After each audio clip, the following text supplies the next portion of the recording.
தனம் தரும், கல்வி தரும், ஒரு நாளும் தளர்வறியா மனம் தரும், தெய்வ வடிவம் தரும், நெஞ்சில் பஞ்சமில்லா இனம் தரும், நல்லனவெல்லாம் தரும், அன்பர் என்பவர்க்கு கணம் தரும், பூங்குழலால் அபிராமி கடைக்கண்கள். அபிராமியோடைய கடைக்கண் பார்வை எல்லாருக்கும் கிடைக்கட்டும். சிந்திக்க தெரிந்த மனித குலத்துக்கு சொந்தமான கையிருப்பு சிரிப்பு. மனுஷனுடைய எண்ணம் மகிழ்ச்சி கடலில் இருக்க வேண்டும், மகிழ்ச்சியாக இருப்போம். அதற்காக நான் உங்களோடு ஒரு சிறு பயணத்தை துவக்குகிறேன். வாங்க, ஒவ்வொரு ராசியும் தன்னை எப்படி ஊக்கப்படுத்திக்கணும், மகிழ்ச்சியாக ஏற்படுத்திக்கணும், தன்கிட்ட எதை மாற்றிக்க கூடாது, எதில் நீங்கள் ரொம்ப கண்டிப்பாக கடைபிடிக்கணுங்கிறத பற்றி பேசுகிறோம். இதோடைய முடிவு அதை ஸ்கிப் பண்ணாமல் பாருங்கள். எல்லோரும் இன்புற்றிருப்பதை தவிர வேறொன்றும் அறியேன் பராபரமே. என் உறவுகளே, உங்களை சந்திப்பதிலே பெருமகிழ்ச்சி. இதுவரைக்கும் நம்ம நிறைய விஷயங்களை பற்றி ஒவ்வொரு ராசி நேயர்களுக்கும் சொல்லியிருக்கிறோம். அதில் இந்த செய்தி நம்ம வாழ்க்கையில் சில யதார்த்தங்களை, நம்ம புரிஞ்சிக்க வேண்டிய கட்டாயங்களை, நம்மளுடைய குணத்தோடு நம் எண்ணத்தோடு சொல்ல கடமைப்பட்டிருக்கிறேன். நமக்கு வாழ்க்கையில் நிறைய பிரச்சனைகளை சந்திக்கிறோம்.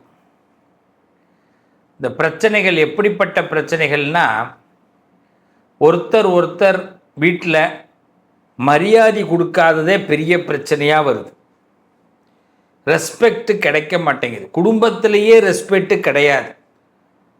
அது வீட்டு ஓனராக இருக்கட்டும், குடும்ப தலைவராக இருக்கட்டும், குடும்ப தலைவியாக இருக்கட்டும், பிள்ளைகளாக இருக்கட்டும், ஒரு ஆஃபீஸ் நடத்தக்கூடிய நிர்வாகம் நடத்தக்கூடிய மனுஷனாக இருக்கட்டும். என்ன நான் சொல்கிறது சரிதானே?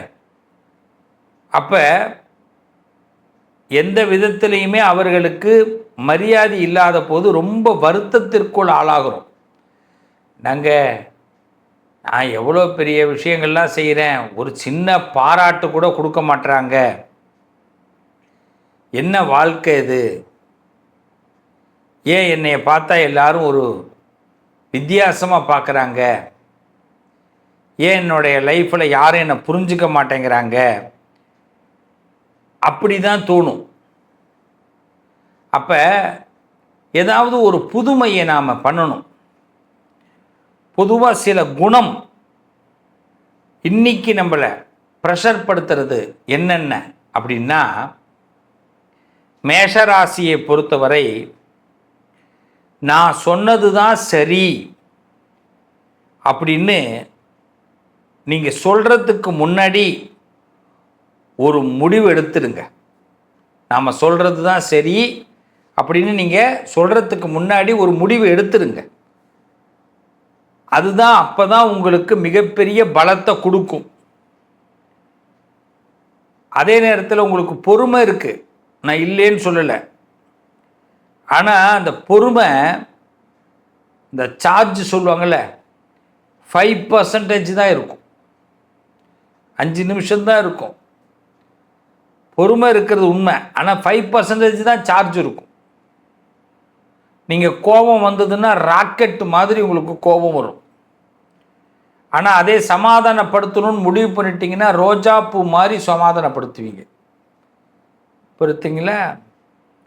ஒரே ஒரு விஷயம், நாளைக்கு பார்த்துக்கலாங்கிறது உங்கள் அகராதியிலேயே கிடையாது. இதுதான் மேஷராசி. இதை புரிஞ்சுக்கணும். வீட்டில் உள்ளவங்க புரிஞ்சுக்க முடியுமா? இதை விட ரொம்ப முக்கியம், நீங்கள் ஒரு அவசரத்தில் ஒரு காரியம் செஞ்சீங்கன்னா அதில் மறதி உங்களுக்கு அதிகமாக இருக்கும்.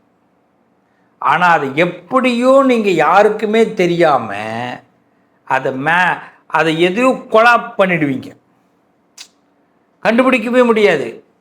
நீங்கள் ஒரு விஷயத்தில், ஒரு டீயில் சர்க்கரை போடாமல் ஒருத்தர் வீட்டுக்கு வந்திருக்காரு, டீயில் சர்க்கரை போடாமல் கொடுத்துட்றீங்க. அவர் உடனே என்னப்பா சர்க்கரை இல்லைன்னு, உங்களுக்கு சுகர் இருக்குன்னு எனக்கு தெரியும் சார், அதனால தான் நீங்கள் சாப்பிடக்கூடாதுங்கிறதுக்காக கொடுத்தேன்னு பேச்சில் கவர் பண்ணிடுவீங்க.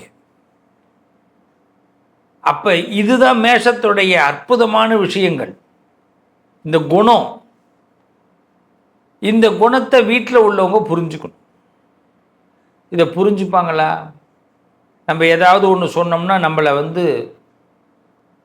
ரெஸ்பான்ஸே பண்ண மாட்டீங்க, எல்லாம் உங்களுக்கு ஏற்ற மாதிரி நாங்கள் ஆடணும் அப்படின்னு மேஷராசிக்காரவங்களை எல்லாரும் குறை சொல்கிறது தான் வேலை.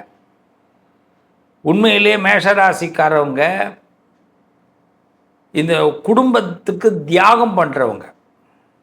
அவங்களுக்கு நிறைய ஆசை இருக்கும். என்ன மேஷராசிக்காரவங்கள நான் சொல்கிறது சரிதானே? எவ்வளோ ஆசைகளை தியாகம் பண்ணியிருக்கிறீங்க, நட்பை தியாகம் பண்ணியிருக்கிறீங்க, தியாகம் பண்ணியிருக்கிறீங்களா இல்லையா? எவ்வளோ விஷயங்கள் வேண்டான்னு ஒதுக்கியிருக்கீங்க, பிடிச்ச விஷயங்களெல்லாம் அவாய்ட் பண்ணியிருக்கிறீங்க. அப்படி இவ்வளவு ஒரு பலம் இருந்தும் நமக்கு ரெஸ்பான்ஸ் இல்லை. ஆக இந்த 5 விஷயம் இதில் ரொம்ப தெளிவாக இருங்க. நீங்கள் சொல்கிறது சரி அப்படிங்கிறதுலையும் பொறுமை உங்களுக்கு கண்டிப்பாக உண்டு. ஆனால் 5% தான் அந்த பொறுமை இருக்கும் அப்படிங்கிறதையும் நீங்கள் நம்பணும். கோபம் வந்தால் உங்களுக்கு ராக்கெட்டு தான், ஆனால் சமாதானம்னா ரோஜாப்பூ மாதிரி இருப்பீங்க. அதனால் பகைச்சிக்கிட்டாலும் அவனை உடனே சேர்த்துப்பீங்க. அது உங்களோட பெரிய பலம். நாளைக்கு பார்த்துக்கலாம் அப்படிங்கிறது உங்கள் அகராதியிலே இருக்கக்கூடாது. அது மாதிரி அவசரத்தில் நிறைய விஷயத்த மறந்துட்டாலும் மேனுப்புலேட் பண்ணிடுவீங்க. அதை கொலாப் பண்ணி ஏதோ ஒரு விஷயத்தை போட்டு தாக்கிடுவீங்க. இதுதான் உங்களுடைய பலம்ங்கிறத தெரிஞ்சுக்கிங்க. கண்டிப்பாக உங்கள் குடும்பம் உங்களுக்கு கட்டுப்படும், உங்களுக்கு நல்ல மாற்றத்தை கொடுக்கும். இதை ரொம்ப ஆழமாக தெரிஞ்சுக்கிங்க. உங்கள் ஜாதகம், கிரகங்கள், கடவுள் இவங்கெல்லாம் என்ன யோசிக்கிறாங்களோ விட மேஷம் நேர்மையை யோசிங்க. இதுவே உங்களுடைய பலம். நல்லது நடக்கும். நண்பர்களே, பொதுவாக ராசி பலன் அப்படி கேட்டதுன்னா இதெல்லாம் உண்மையா அப்படின்னு பல பேருக்கு தோணும். நல்ல பலன் இருந்ததுன்னா அதை நம்ம அது கரெக்ட் அப்படின்னு சொல்லுவோம். அதே பலன் சரியா இல்லை அப்படின்னா இதெல்லாம் சும்மாங்க அப்படின்னு சொல்லுவோம். அப்போ இந்த மனசு என்ன பண்ணுது? நல்லதை தான் விரும்புது. ஆனால் ஏன் கெட்டது நடக்குது அப்படின்னா நம்ம எல்லார் மனசுலேயும் ஒரு பிக்சர் கிளாரிட்டி இல்லை. செல்ஃபோன்லலாம் எப்படி ஒரு கிளாரிட்டி இருக்கோ அதே மாதிரி நம்ம மைண்டில் ஒரு பிக்சர் கிளாரிட்டி இல்லை, ஒரு விஷயத்தின் மீது நம்பிக்கை இல்லை. அது ரொம்ப தெளிவாக இருக்கணும். நம்ம எல்லாரும் பண்ணுற ஒரு பெரிய தப்பு தெளிவு இல்லாமல் இருப்பது மட்டுமே. இதை நிறைய பேர் தப்பாக பயன்படுத்திக்கிறான். நான் பொதுவாக ஒன்று சொல்லுவேன், நம்ம எல்லாருக்கிட்டையும் ஒரு சூப்பர் பவர் இருக்குது. அதை யாராவது நீங்கள் முடியாது இல்லைன்னு சொல்ல முடியுமா? சூப்பர் பவர் ஒன்று இருக்குது. ரொம்ப சிம்பிளாக ஒன்று சொல்கிறேன். ஒரு 2 நாளைக்கு நீங்கள் ஃபோனை நிப்பாட்டிடுங்க, எவ்வளோ ஞாபக சக்தி வருதுன்னு பாருங்கள். 2 நாளைக்கு பேப்பர் படிக்க ஆரம்பிங்க, எவ்வளோ ஆர்வம் வருதுன்னு பாருங்கள். 2 நாளைக்கு நீங்கள் ஏதாவது ரொம்ப அமைதியான இடத்துல வாக்கிங் போய் பாருங்கள், எவ்வளோ சந்தோஷம் வருதுன்னு பாருங்கள். ஆனால் இதெல்லாம் நம்மளால் தொடர்ந்து செய்ய முடியுமா? காலத்தோட கட்டாயத்துக்குள்ளே போய் மாட்டிக்கிறோம். நாம் ரொம்ப இந்த காலத்தை விட நம்மளை இந்த காலத்தில் உள்ள மனிதர்கள் நம்மளை சிக்க வைக்கிறாங்க. நான் ஒப்பனாக சொல்கிறேன், எல்லா ராசிக்காரவங்களுக்கும் ஒவ்வொரு மாதமும் நீங்கள் ஒரு நாள் ஆரம்பிக்கும்போது, ஒவ்வொரு பர்த்டே அன்னைக்கும் அந்த நாள் ஆரம்பிக்கும் போதும் கண்டிப்பாக ஏதாவது ஒரு புதுசாக முடிவெடுங்க. சேமிக்கக்கூடிய திறமையை உண்டு பண்ணுங்க. ஏதாவது சேமிக்கணும்னு யோசிங்க. நீங்கள் எவ்வளோ பெரிய ஆளாக இருக்கட்டும், எவ்வளோ பெரிய விஷயமாக இருக்கட்டும், ஏதாவது ஒன்று நம்ம அனுபவிக்கணும், அது கிடைக்கணும் அப்படின்னு ஒரு முடிவு எடுங்க. கண்ணாடி கிட்ட முன்னாடி போய் நின்று நீங்கள் நான் தான் அந்த ஆள், நான் தான் பிரைம் மினிஸ்டர், நான் தான் ஜனாதிபதி, நான் தான் நடிகர், நான் தான் டைரக்டர், நான் தான் அரசியல்வாதி, என்ன நினச்சிருக்கீங்களோ அதுவாக பேசி பாருங்க. நம்ம கொஞ்ச நேரத்தில் புத்தி சில நேரத்தில் பேதலிக்கிற மாதிரி இருக்கும், அதெல்லாம் யோசிக்காதீங்க. சித்தம் கலங்கும்போது தான் சிவன் தெரிவான். புரியுதுங்களா? நான் கடைசியாக ஒரு வார்த்தை சொல்கிறேன். என்றைக்குமே இந்த 12 ராசிக்காரர்கள், நம்ம ஒவ்வொரு ராசியில் பிறந்திருக்கிறோம். நமக்கு என்றைக்குமே எது ரொம்ப பிடிக்கும் சொல்லுங்கள்? நல்ல சாப்பாடு பிடிக்கும், நல்ல பிரியாணி பிடிக்கும், தோசை பிடிக்கும், ஸ்வீட்டு பிடிக்கும். இது எல்லாம் முன்னாடி கொண்டு போய் வச்சோன்னு வச்சிங்களேன், நமக்கு எல்லாம் எதையாவது வெறுப்பமா சொல்லுங்கள்? நம்ம யார், நம்ம சொந்தக்காரனாக இருக்கலாம், தெரிஞ்சவனாக இருக்கலாம், எதிரியாக இருக்கலாம், இதெல்லாம் கொண்டு முன்னாடி வச்சிட்டோம்னா யோசிப்போம்ல, அது எடுக்கிறதுக்கு தோணும். இதில் ஏதாவது ஒன்று நமக்கு பிடிக்கும்ல. இறைவன் எல்லாருக்கும் நிறைவாக கொடுத்துருக்குறான். இறைவன் எல்லாருக்கும் நிறைவாக கொடுத்துருக்குறான்.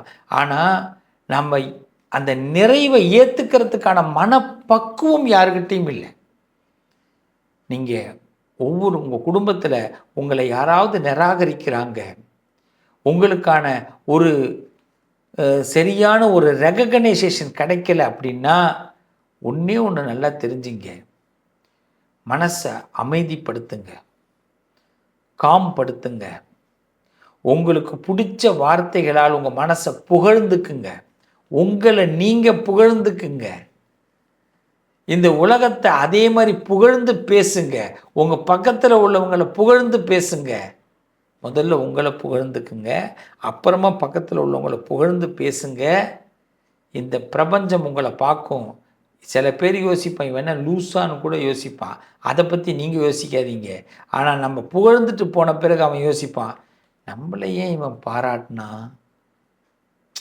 பரவாயில்ல நம்ம ஏதோ நல்லது பண்ணியிருக்கும் போல இருக்கு அப்படின்னு இவனுக்கே தோணும். அவன் என்ன பண்ணுவான், அதை 2 பேர்கிட்ட பாராட்டுவான். இப்படி தாங்க வாழ்க்கை. அதனால் இந்த வாழ்க்கை திருப்பி அதே பாராட்டு உங்களை திரும்பி தேடி வரும். இது நியூஸ் பாஸ் ஆகும். ஆனால் இதை ஆரம்பித்தவன் யாருன்னு நீங்கள் உங்களுக்கு மட்டும்தான் தெரியும். ஆனால் உங்கள்கிட்டே அந்த நியூஸ் வரும் பாருங்க, அங்கே தான் நீங்கள் ஜெயிக்கிறீங்க.